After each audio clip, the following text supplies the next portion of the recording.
Thank you. Shrimati Smriti Irani जी।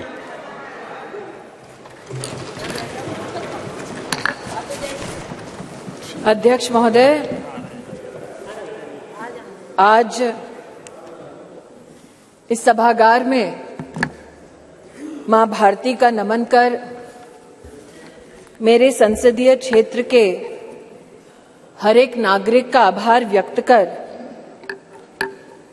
मैं भारत के नव भारत के निर्माण की सृजन की सबसे सशक्त नींव नारी शक्ति वंदन अधिनियम को इस सदन में सर्वप्रथम प्रणाम करती हूं और विशेषतः देश के प्रधान सेवक का वंदन एवं अभिनंदन करती हूं। कल की तारीख जब ये अधिनियम आदरणीय कानून मंत्री ने राष्ट्र के सम्मुख प्रस्तुत किया, न सिर्फ इसलिए ऐतिहासिक थी क्योंकि इस नए भवन में नए संकल्पों के साथ हम सबने प्रवेश किया, साथ ही एक पुनीत समय गणेशोत्सव के पुण्य अवसर पर हमने नए भवन में प्रवेश कर विघ्नहर्ता को प्रणाम किया। लेकिन अगर विघ्नहर्ता के सृजन की, आराधना की मूल भावना को देखें तो गणेश जी का स्वरूप अपने आप में अपनी मां के हाथों से सृजित है और मां के प्रण ने, मां की तपस्या ने गणपति जी में प्राण दिए, यह उसका सबसे बड़ा प्रतीक है। हमारी सभ्यता में यह भी मान्यता है कि नव भवन में जब प्रवेश होता है तो पहला पैर, पथ पर पहला आगमन घर की लक्ष्मी का होता है। कई समाज के वर्गों में भवन के बाहर घर की लक्ष्मी अपने हाथ की अमिट छाप छोड़ती है और कई परिवारों में पैरों के नीचे आलता लगाकर बेटियों का सबसे पहला कदम ऐसे भवनों में रखा जाता है। और अगर संविधान की मर्यादा की दृष्टि से देखें तो लक्ष्मी ने संवैधानिक स्वरूप लिया है इस अधिनियम के माध्यम से, जिसके लिए मैं सरकार का, इस सदन का और पीठ का विशेषतः आभार व्यक्त करती हूं। आज चर्चा में कई महानुभावों ने श्रद्धेय अटल बिहारी वाजपेयी जी का नाम लिया और साथ ही आदरणीय देवी गौड़ा जी को भी आभार वंदन किया। ये भी सत्य है कि मुझसे पूर्व की वक्ता ने राष्ट्र को जब गुलामी से स्वतंत्रता मिली तब क्या महिलाओं की परिस्थिति थी उसका उल्लेख किया कि हां, तब भी जब देश आजाद हुआ तब भी कई प्रदेशों की साधारण परिवारों की महिलाओं ने कहा कि हमारा संवैधानिक अधिकार आरक्षित करें, लेकिन तब साधारण परिवारों की वो महिलाएं जिन्होंने राष्ट्र को आजाद करने में अपनी भूमिका निभाई, जो दूरदर्शी थी, जानती थी कि साधारण वंचित समाजों की महिलाओं को अगर मौका अनोखे ढंग से संविधान की मर्यादा में ना दिया गया तो शायद आगामी वर्षों में महिलाओं के लिए एक चुनौती बन जाएगा।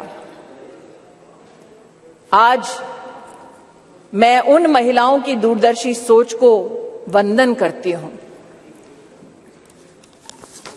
महोदय, 1971 में तब की सरकार में एक कमेटी का गठन हुआ on the status of women in India, और आज मैं विशेष रूप से आपका ध्यान आकृष्ट करती हूं 1974 में जब कमेटी ने अपनी रिपोर्ट को साझा किया तो उसके 7वें चैप्टर में पॉलिटिकल स्टेटस के वर्णन में ये इंगित है कि तब भारतीय जनसंघ ने कहा था कि महिलाओं को कॉन्स्टिट्यूशनली गारंटी कीजिए। They were the advocates for women's reservation. आज जनसंघ के उन नेताओं को, उन चिंतकों को मैं आभार व्यक्त करती हूं। ये मेरा सौभाग्य है कि मैं भारतीय जनता पार्टी की एक साधारण कार्यकर्ता हूं, जिसको मेरे संगठन ने असाधारण मौके दिए ताकि मैं संगठन के माध्यम से संविधान की मर्यादा में अपने राष्ट्र की, समाज की सेवा कर सकूं। ये भाजपा के कार्यकर्ताओं का गौरव है कि इस राष्ट्र में अपने संगठन में पहली बार महिलाओं को आरक्षण देने वाली राजनीतिक पार्टी भारतीय जनता पार्टी बनी। ये भी कहना सत्य होगा कि व्यवस्थाओं को किस दृष्टि से संगठन में सम्मिलित करना, इसके लिए साल 2007 में नेशनल एग्जीक्यूटिव की मीटिंग के अंतर्गत तब के हमारे राष्ट्रीय अध्यक्ष और अब के हमारी कैबिनेट के वरिष्ठ नेता श्री राजनाथ सिंह जी ने एक कमेटी का गठन किया। ये सौभाग्य है मेरा कि उस कमेटी में आज 2 सदस्य वर्तमान इस सदन में उपस्थित हैं।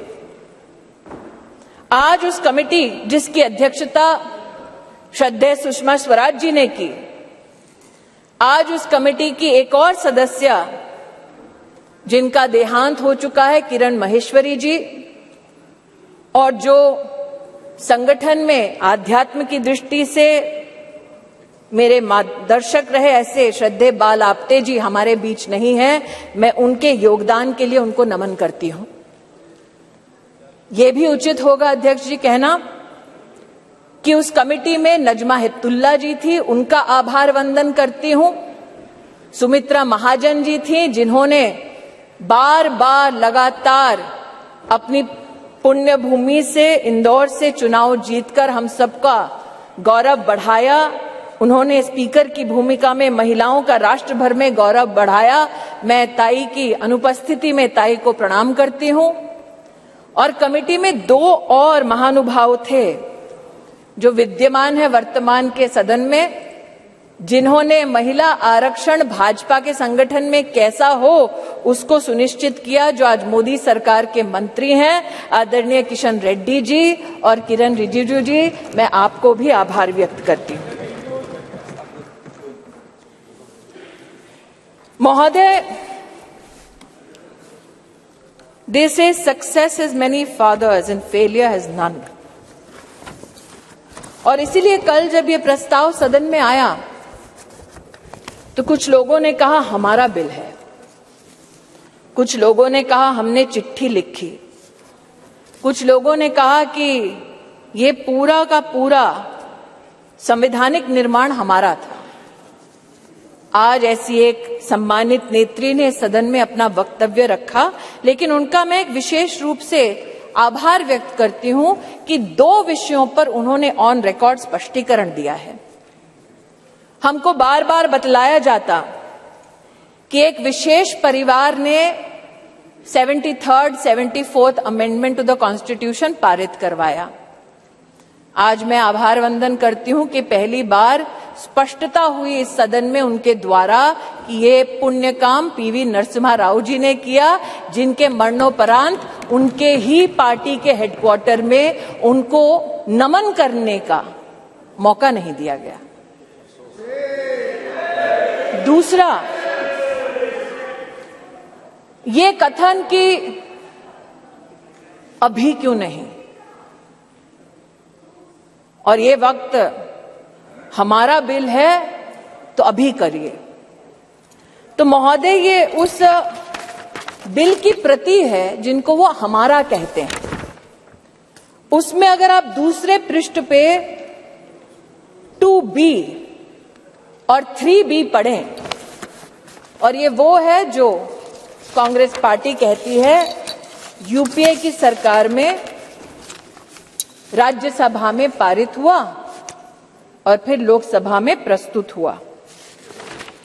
अगर आप इस पृष्ठ पर ये दोनों छंद पढ़ें तो यूपीए, जिसकी अध्यक्षा श्रीमती सोनिया गांधी हैं, उन्होंने कहा है no seat shall be reserved for women belonging to scheduled caste, scheduled tribes in the third general elections.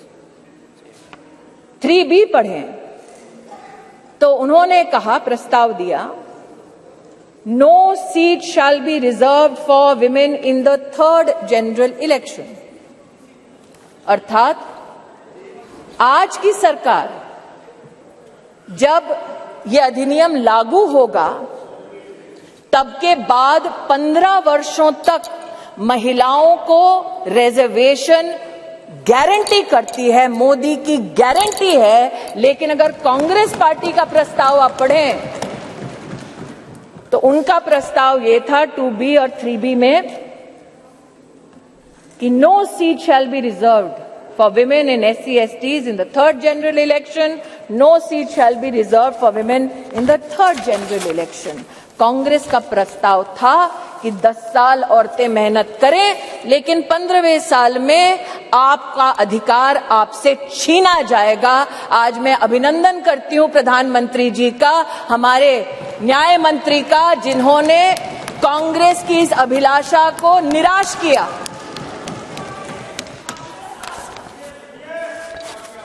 फिर इनका ये वक्तव्य कि आप अभी क्यों नहीं कराते। महोदय, हम जानते हैं कि संविधान को छिन्न भिन्न करना ये कांग्रेस की पुरानी आदत है, लेकिन आज अगर आप इसी गरिमामय संविधान के अनुच्छेद 82 को पढ़ें, 82, ये किताब नहीं है संविधान का, मेरे हाथों में, तो आपके लिए किताब होगी, हमारे लिए पूजनीय है, संविधान है ये।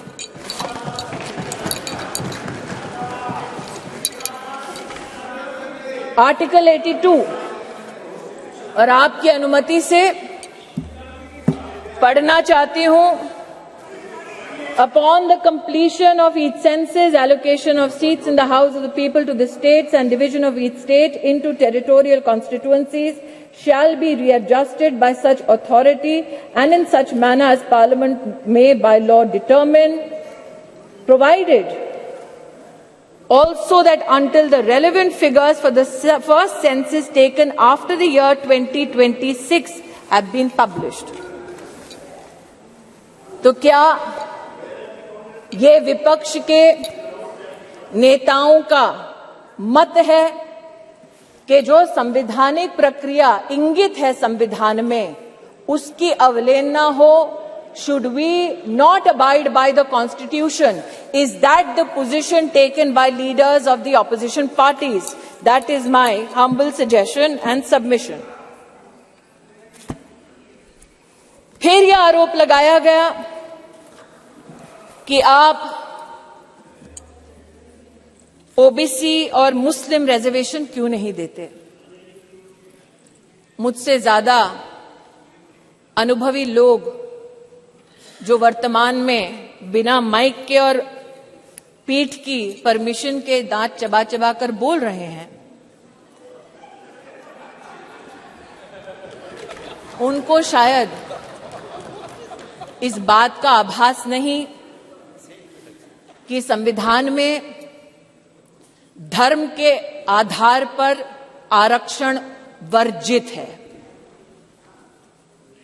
इसलिए मैं आज आपके माध्यम से महोदय आग्रह करना चाहती हूं कि ये भारत वो भारत है जहां पर आज लोगों के पास व्यवस्थाएं डिजिटली भी पहुंची हैं, और इसीलिए हमारे देश के नागरिक जिस प्रकार से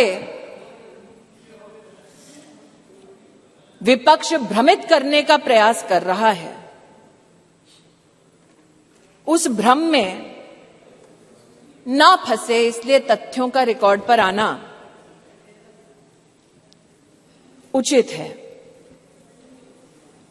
जो आज इस सभागार में बिना पीठ की अनुमति के आते ही एक शब्द का उच्चारण कर रहे हैं, इनकी राजनीतिक पृष्ठभूमि देखी जाए तो महिला के साथ विधानसभा में क्या आचरण करने का इनका इतिहास है। ऐसे लोग आज महिला की मर्यादा पर टिप्पणी ना करें तो इस सदन की शोभा बढ़ेगी। जो जानना चाहते हैं साफ साफ क्या बोलना चाह रही हूं, वो ये कि राष्ट्र सरकार के इस फैसले को स्वीकार करते हुए नारी शक्ति वंदन अधिनियम को समर्थन देती है। राष्ट्र की महिलाओं के संवैधानिक सशक्तिकरण में अगर विपक्ष रोड़ा ना बने तो हम कृतज्ञ होंगे। महोदय, आज जिन लोगों ने इसको जुमला कहा और कहा कि हम चिट्ठियां लिख रहे थे इसलिए काम हुआ,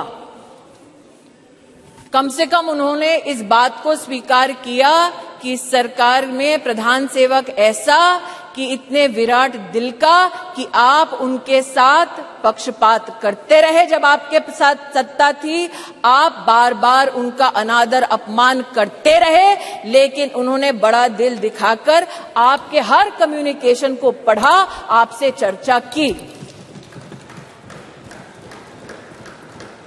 मैं स्तब्ध हूं कि आज जिन लोगों ने व्याख्यान किया महिला सशक्तिकरण का, वो ये भूल गए कि सत्ता उनके पास थी,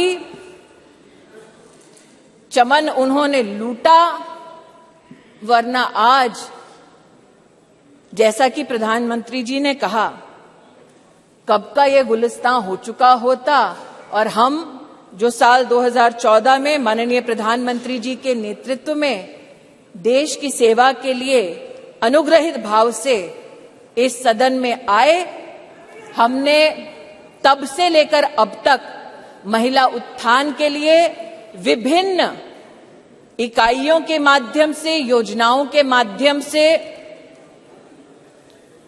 प्रयास किए।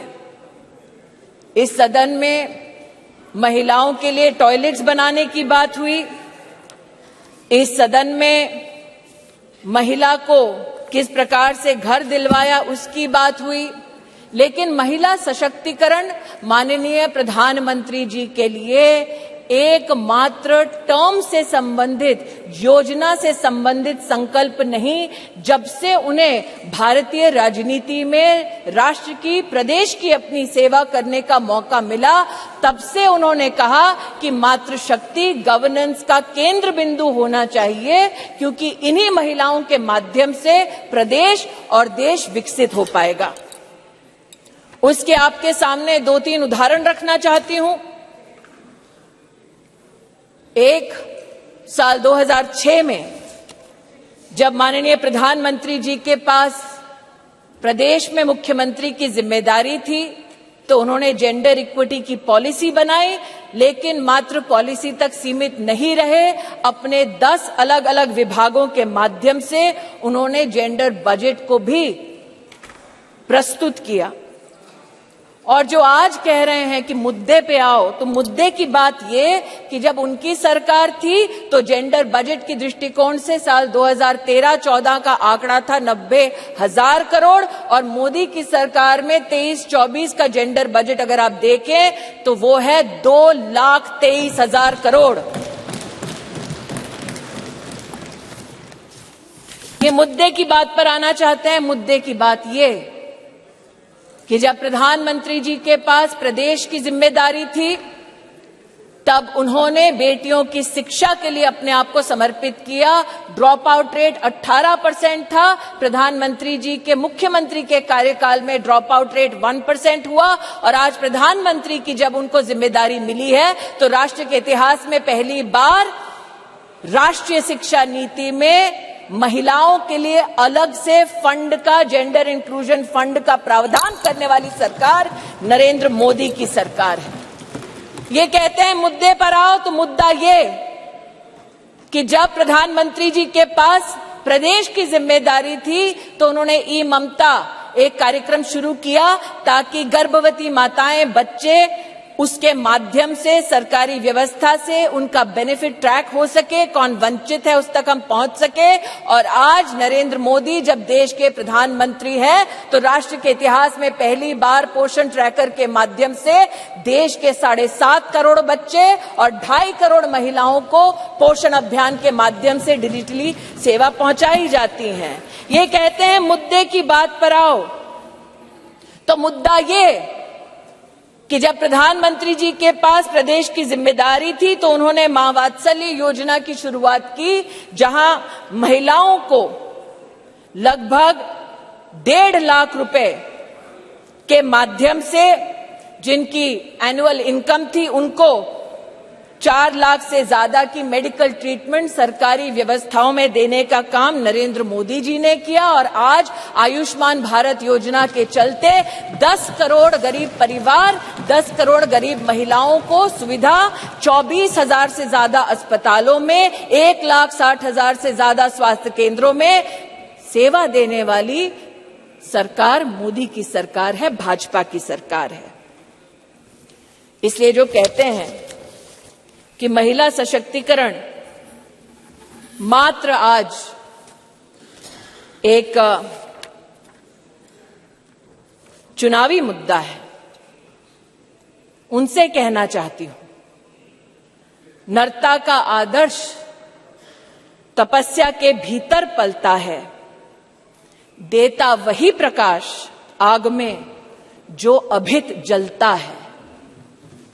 आपने नरेंद्र मोदी जी पर कई आक्षेप किए राष्ट्र के नवनिर्माण में, चाहे वो मेक इन इंडिया हो, चाहे वो धारा 370 को हटाने की बात हो, हर विषय पर, जीएसटी पर भी न सिर्फ व्यवधान किया बल्कि व्यवधान के बाद जब इस सदन ने उन कानूनों को पारित किया तो आप एक्सटर्नल ऑर्गेनाइजेशंस के माध्यम से कोर्ट में चुनौती देते गए, कोर्ट में भी हारे, पीपल्स कोर्ट में भी हारे। इस बार लोग कहते हैं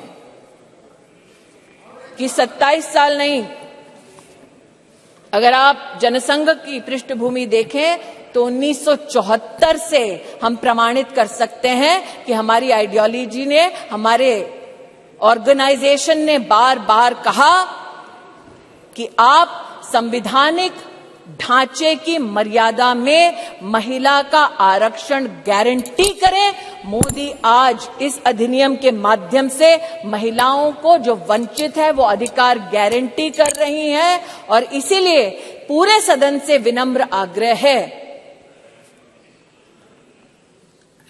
कि एक साइंटिफिक पद्धति से संविधान का संरक्षण करते हुए जो प्रस्ताव सरकार लेकर आई है, वाकई में अगर आपकी रुचि महिला को पॉलिटिकली सशक्त करने की है तो आप इस अधिनियम का समर्थन करें।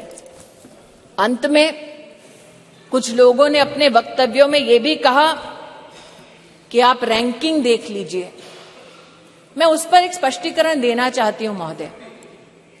अंतर्राष्ट्रीय रैंकिंग में वो महिला जो भारत की पंचायतों से जीत कर आती है, उस महिला का न सम्मान होता है न उसकी गणना होती है। अंतर्राष्ट्रीय रैंकिंग्स में वो महिला जो विधानसभा या विधान परिषद में चुनकर आती है, उस महिला की भी गणना नहीं होती, उसकी भी गिनती नहीं होती।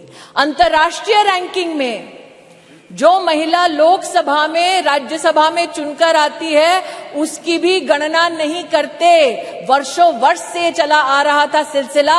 मोदी सरकार ने इस विषय को अंतर्राष्ट्रीय पटल पर उठाया और लिखित में उनसे जवाब दिया कि हां, अब हम हिंदुस्तान की पंचायतों में जीतने वाली महिलाओं का सम्मान करेंगे, विधानसभा में जीतने वाली महिलाओं का सम्मान करेंगे, लोकसभा में जीतने वाली, राज्यसभा में हमारी जो महिलाएं सेवा दे रही है उनकी गिनती करेंगे।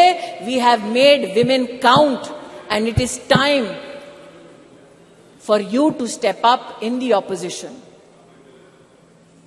and not mere reduce your words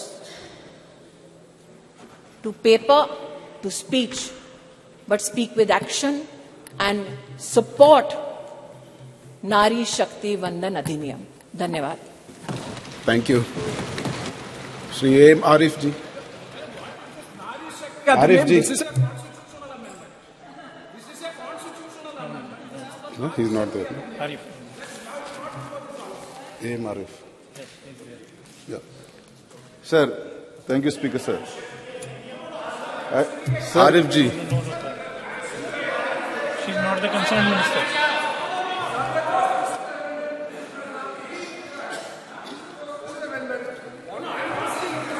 Arif ji, please.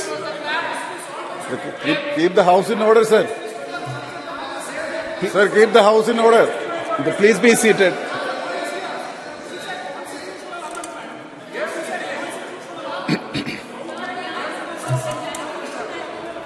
Yeah, Honorable Minister. Since the She's clarification clarifying. has been sought Please sit and down, as my she's clarifying. senior colleague has again brought to the notice of the Honorable Senior Member, what I speak, sir, is on record, available for you to verify. What is indeed saddening is that you didn't know the facts to begin with. No. Arif. Arif ji.